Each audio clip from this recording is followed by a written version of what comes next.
اس سے پتہ چلتا ہے کہ ماحول انسان کے اوپر کتنا زیادہ اثر انداز ہوتا ہے.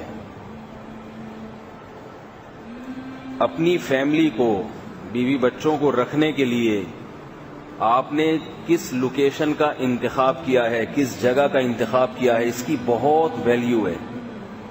لوگ اس کو تو دیکھتے ہیں کہ یہ جگہ مالداروں کی ہے یا غریبوں کی ہے، یہاں گیس بجلی کا انتظام ہے یا نہیں،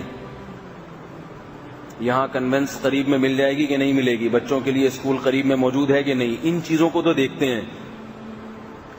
یہ نہیں دیکھتے کہ اس علاقے کا جو انوائرمنٹ ہے، اس علاقے کا جو ماحول ہے، یہاں کے جو لوگ جن کے ساتھ ہمارے بچوں کی اٹھک بیٹھک ہوگی وہ کس قسم کے ہیں. یہ نہیں دیکھتے. تو یہ بہت اہم ہے، بہت اہم کہ آپ جو لوگ یورپ اور امریکہ میں رہتے ہیں ان سے میں خاص طور پہ یہ کہتا ہوں کہ ایسی جگہ تلاش کریں جہاں مسلمانوں کی اکثریت ہو، وہاں رکھیں اپنے بچوں کو، اپنی فیملی کو، اور اس ماحول میں جاتے ہی کسی دینی تنظیم سے جڑ جائیں. جیسے ہی آپ یورپ امریکہ کہیں گئے تو سب سے پہلے مرکز تلاش کریں، شب جمعہ کا مرکز کہاں ہے، جا کے تھوڑا سا ٹچ رہیں اس سے، ورنہ بالکل برباد ہو جاتا ہے انسان، بالکل برباد ہو جاتا ہے. یہاں تو پھر بھی تھوڑی بہت بریکیں ہوتی ہیں، وہاں جا کے بریکیں بالکل فیل، بالکل برباد ہو جاتا ہے انسان، بچے ہاتھ سے نکل جاتے ہیں. تو ماحول کی بہت اہمیت ہے.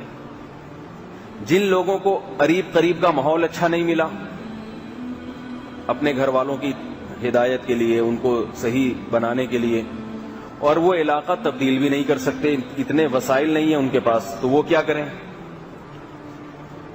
تو وہ یوں کریں کہ اپنے بچوں کو، اپنے گھر والوں کو کم از کم ہفتے میں ایک مرتبہ کسی عالم کے، کسی بزرگ کے بیان میں لے کے جائیں، تاکہ ان لوگوں کے ساتھ ان کا اٹھنا بیٹھنا ہو.